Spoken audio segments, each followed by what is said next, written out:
Welcome to another day of World Read Aloud book. My name is Miss Julianne, and I'm going to read a couple of different fairy tales for you.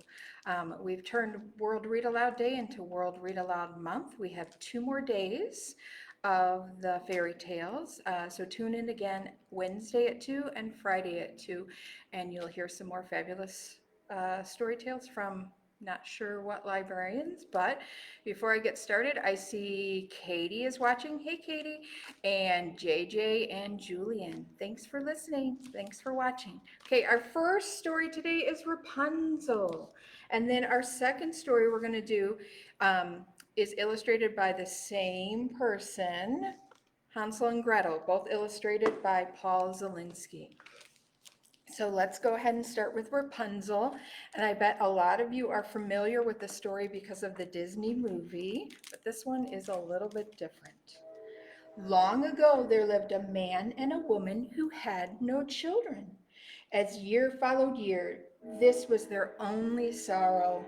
Then one spring, the wife felt her dress growing tight around her waist. Joyfully, she said to her husband, "We are going to have a child at last."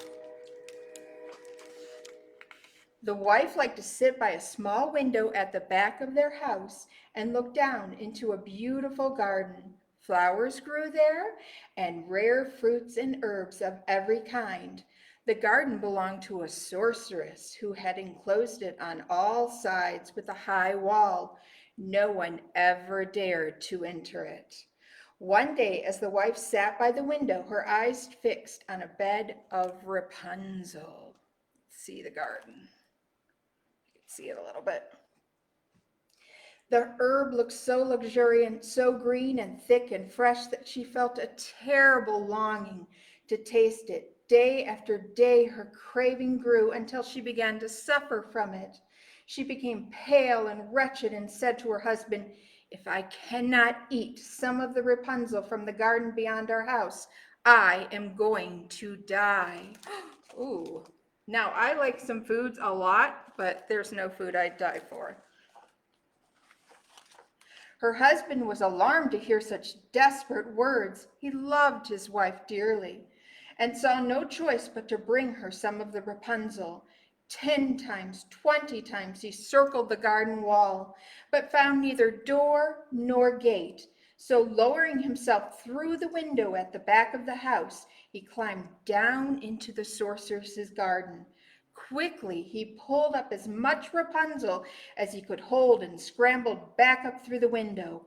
His wife made a salad of the roots and greens and devoured it with a wild hunger. So intently delicious was the taste that she nearly fainted as she ate. Yet the next day, her craving for Rapunzel was even fiercer than before. Is there any food that you absolutely love? My favorite food is tomatoes. Hey to Grizel, hey, and Crystal and Callan. I'm glad you guys are tuned in today. Once again, the husband made his way down the wall and into the garden. But this time, as he reached for the Rapunzel, the sorceress rose up before him. "How dare you come here to steal my Rapunzel?" she cried. "Oh, it will serve you ill."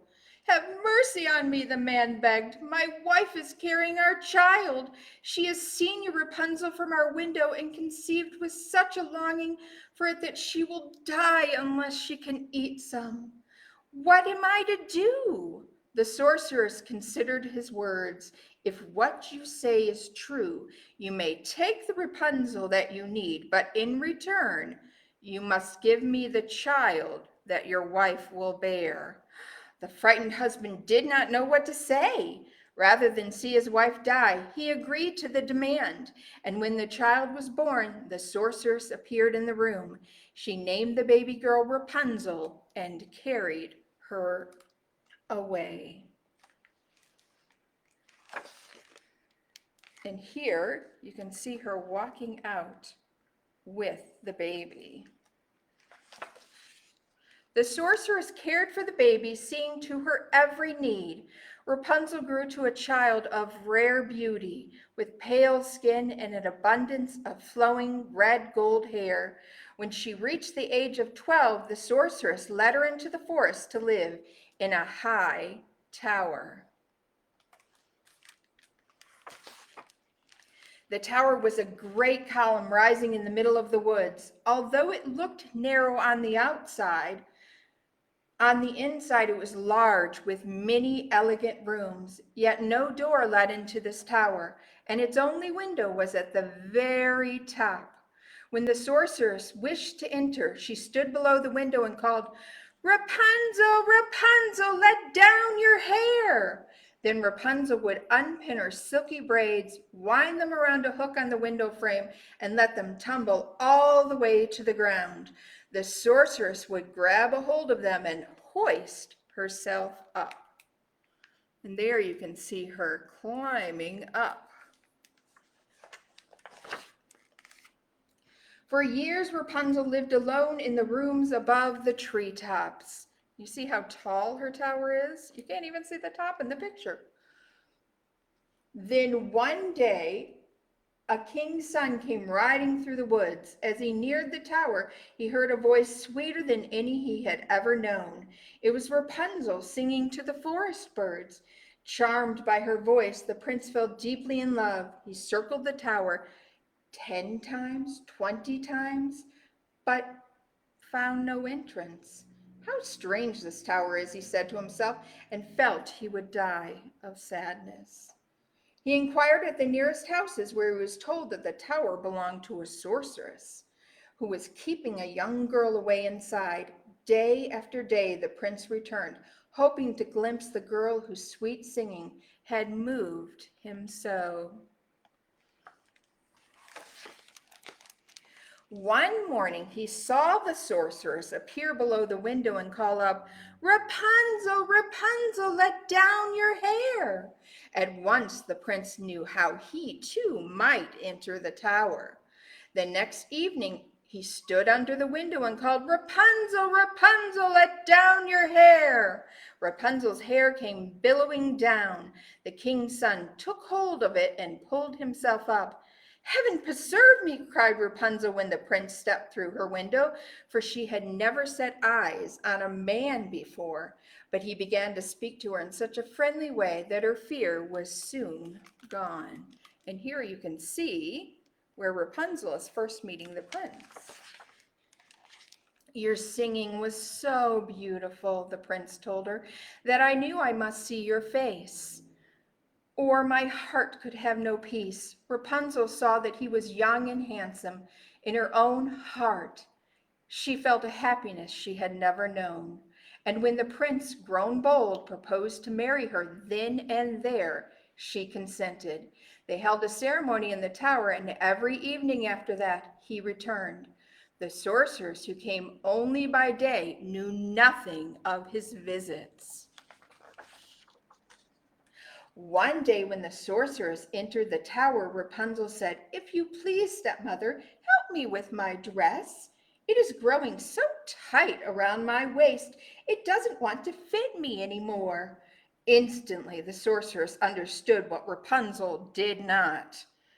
"Oh, you wicked child," she shrieked. "What did I hear you say? I thought I had kept you safe, away from the whole world, but you have betrayed me." Hello, Paula. Hello, Emily. In a rage, she seized the braids and coils of Rapunzel's silky hair and sheared them off. Then she sent the miserable girl to a wild country to live alone, with no one to care for her. After some months in the wilderness, Rapunzel gave birth to twins, a boy and a girl. And there is the wicked stepmother cutting off her hair. So sad. Once the sorceress had cast Rapunzel out of the tower, she gathered the cast-off hair and fastened it to the window hook. That evening, when the prince called up, "Rapunzel, Rapunzel, let down your hair," she let the hair cascade down. The poor prince pulled himself up to the window, only to be confronted by the sorceress, her eyes wild with fury. "So you have come to fetch your dearest darling," she cried. "Well, you shall not see her again. Rapunzel is lost to you forever." Struck through with grief, the prince let go of the braids, and he plummeted to the ground. Although the fall should have killed him, the prince lived, but his eyes were hurt. He could no longer see. Wretched and blind, he stumbled from place to place, eating nothing but roots and berries, thinking of nothing but the loss of his beloved wife. After a year of wandering in such misery, he came into the same wilderness where Rapunzel was living with her children. There one day he heard a voice so dear to him that he rushed toward it. Rapunzel saw him and opened her arms to him, weeping.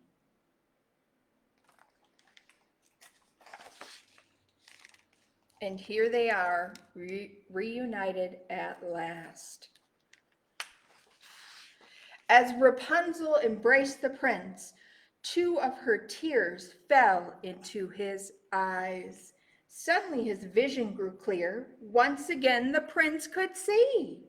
He gazed at Rapunzel and at their two beautiful children. He looked up at the hills beyond the rocky landscape and knew that he was not lost. The prince led his family out of the wilderness toward his kingdom, where they were received with great joy. There they lived a long life, happy and content. And that was Rapunzel. I'm going to take a little drink, and then we're going to start Hansel and Gretel. I hope you guys have heard this story before, too. Some of you should be familiar with it. At the edge of a great forest, there once lived a poor woodcutter. He could scarcely manage to feed his wife and his two children, Hansel and Gretel. And this made him miserable. The day came when there was nothing left to eat in their house but one loaf of bread, and he grew terribly anxious. His wife said to him that evening as they lay in bed, "Listen, husband, there is something you must do if we are not all to starve. Early in the morning, take the two children, give them what little bread we have, and lead them into the forest. Build a fire for them, and while it is burning, go away and leave them there alone." For a long time, the man could not reconcile himself to his wife's plan, but she would give him no peace until he finally agreed. The children had heard everything their mother had said, and Gretel began to cry. "Hush," Hansel whispered, "it'll be all right. I have an idea." Then he got up quietly as he could, put on his jacket, and went outside. White pebbles on the ground glistened in the moonlight. Hansel carefully gathered them up and stuffed the pocket of his jacket with as many of them as would go in. Then he went back inside, lay down beside his little sister, and fell asleep.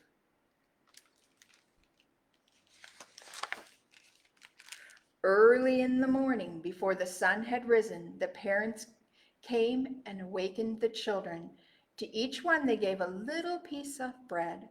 Gretel took both pieces and put them under her apron because her brother's pocket was filled with pebbles. Then they all set out on the path into the forest. While they were walking along, Hansel often stood still and peered back at their house. His father said, "Why are you always stopping and looking back?" "Oh," Hansel replied, "I am looking at my white kitten who is sitting on the roof and wants to say goodbye to me." Secretly, however, each time he gazed back, Hansel dropped one of the small white pebbles on the path. The boy's mother said, "Just get going. That's not your kitten. It is the morning sun shining on the chimney." But Hansel kept gazing back, and each time he did, he let another stone fall.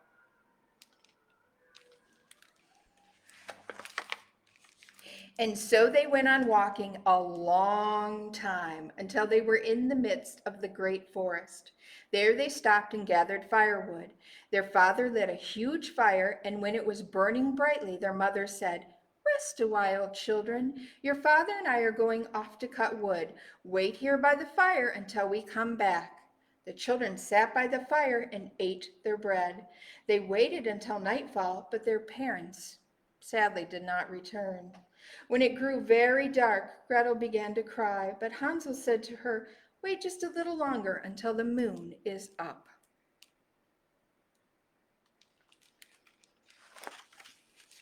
And when the moon was up, the white pebbles gleamed in the moonlight and showed them the way. Hansel took Gretel's hand, and together they walked all through the night. In the morning they reached home. Their father rejoiced to see them, for he had not been happy about what he had done, but their mother was angry. Not long after, again there was almost nothing to eat in the house, and again, after going to bed, the children heard their mother tell their father that he must take them into the forest, deeper than they had gone before.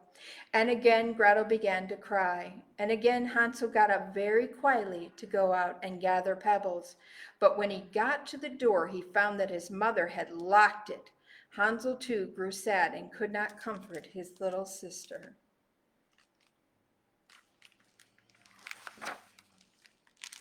Early in the morning, before daybreak, they all got up and each of the children was given a small piece of bread. As they walked along, Hansel often paused and gazed back. His father asked, "My boy, why are you always stopping and peering back at the house?"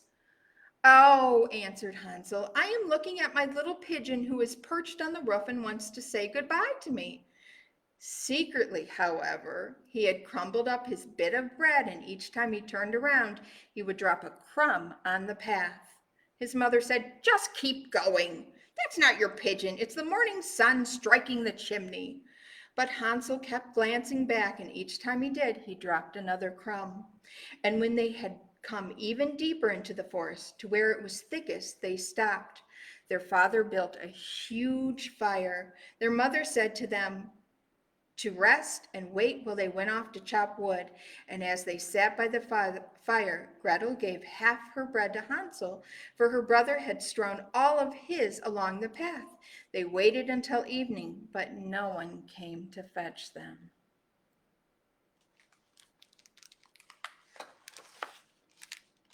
When it grew very dark and the moon rose, Hansel looked for the breadcrumbs, but they were gone. What do you think happened to the breadcrumbs? The birds. The thousands of woodland birds had pecked them up and eaten them. Hansel still meant to find the way home, and he pulled Gretel along after him. They walked all through the night and all the next day, but they were lost in the great forest.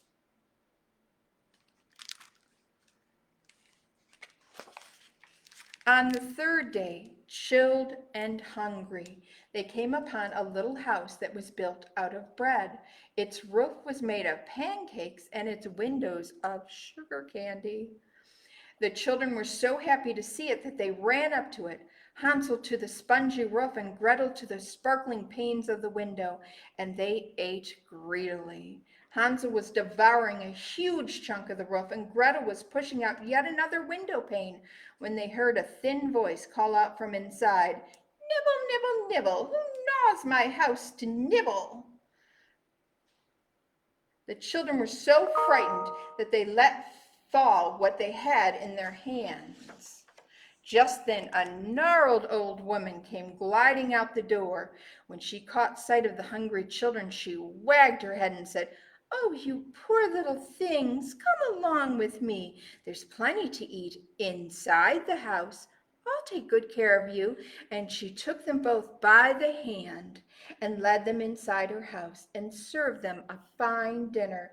Then she made up their bed, and the tired children lay down and fell fast asleep.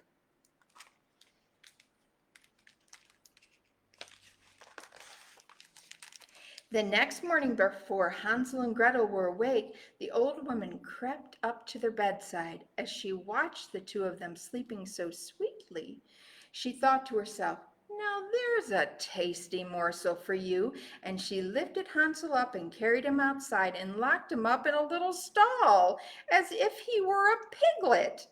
Then she went back inside and shook Gretel awake, yelling, "Get up, you lazy girl! Go out to the well and draw water, and then get to work and make something good to eat. Your brother is in the stall over there. First, we are going to fatten him up. When he is fat, I will eat him." Oh, I don't think they made it to a good house to get help. She's not very much help. Gretel was terrified of the old woman and had to do as she was told. Every day she bought Hansel water and lots of good food to eat. She herself got nothing but crayfish shells, and each day the old woman went to Hansel's stall and told him to stick out one of his fingers so she could feel if he was growing plump. And each day Hansel held out a bone instead of a finger, and you can see he's trying to fool her. One evening, after 4 weeks had gone by and it still seemed that Hansel was growing no fatter, the old woman said to Gretel, "Now be quick about it. Go and fetch water to fill the cauldron. Tomorrow morning, whether or not your little brother is fat, I am going to boil him. While you are getting the water, I will be kneading dough. We'll bake bread while he's cooking." Oh dear, that is not nice. Early in the morning, when Gretel got up to light a fire under the cauldron full of water, the bread was already in the oven, and the old woman called out to Gretel, "Come over here right now. It smells as if the bread will soon be done. My eyes are weak. I want you to look and see if the bread is turning a golden brown. If you can't see in far enough, then get on this board and I'll push you in. There's plenty of room in the oven. Once you're inside, you can take a good look." Now the old woman really meant to leave Gretel in the oven to roast, but Gretel could tell what the woman had in mind and said to her, "I'm not quite sure how to go about it. Could you show me? If you get on the board, I'll push you in." And the little old woman sat on the board, and Gretel pushed her into the oven as far as she could. Then she slammed the door and fastened its iron bolt. Inside the oven, the old woman screamed and howled. And while Gretel was running away, the old woman burned to ashes. Gretel ran directly to Hansel's stall and let him out. She told him what she had done, and the happy children hugged and kissed one another. One last time they went back inside the witch's house. Everywhere they looked were precious gems and sparkling jewels. They took all they could carry with them and set off for home. They walked and walked, and at last the woods began to look familiar. When they arrived home, their father wept with joy to see them. Their mother had died, he told them. Every day that they were gone had been filled with sadness. Now they emptied their pockets of the glittering jewels, and the woodcutter and his children lived happily and prospered to the end of their days. And that is the end of Hansel and Gretel, illustrated by Paul Zielinski. Well, I hope you enjoyed both of your fairy tales that I read today, and I hope you'll come back on Wednesday and Friday for some more fairy tales. And there's lots of other programs going on at the library too. Let's see, tomorrow there is a puppet program, I believe, the Puppeteers. And on Wednesday, there's toddler time at 10 a.m. And on Friday, Miss Cindy will be doing her music program. So we hope to see you all back again. Bye, guys.